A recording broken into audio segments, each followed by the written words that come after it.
দেশ মুসলিম, এখানে যদি সংখ্যালঘু অন্য ধর্মের হিন্দু থাকে, বৌদ্ধ থাকে, তাদের রাইটের ব্যাপারে দেখেন ইসলাম কতটা ভয়ঙ্কর হুঁশিয়ারি দিয়েছে। আল্লাহ রাসূল সাল্লাল্লাহু আলাইহি ওয়াসাল্লাম বলেন যে কেউ যদি কোনো সংখ্যালঘুর উপর অত্যাচার করে, তার উপর জুলুম করে, সে যেটার প্রাপ্য এটা থেকে যদি কেউ বঞ্চিত করে, তাহলে কিয়ামতের ময়দানে আমি রাসূল সাল্লাল্লাহু আলাইহি ওয়াসাল্লাম তার পক্ষে, ওই মুসলিমের বিপক্ষে বাদী হয়ে আল্লাহর কোর্টে দাঁড়াবো।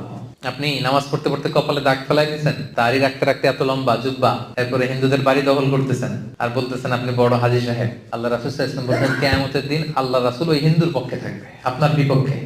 কথাটার ওজন খেয়াল করেন। আল্লাহ রাসূল সাল্লাল্লাহু আলাইহি ওয়াসাল্লাম বলেছেন তুমি মুসলিম হও, তুমি হাজী হও, তুমি যেটা হও, তোমার বিপক্ষে থাকবে আমার অবস্থান কিয়ামতের দিন।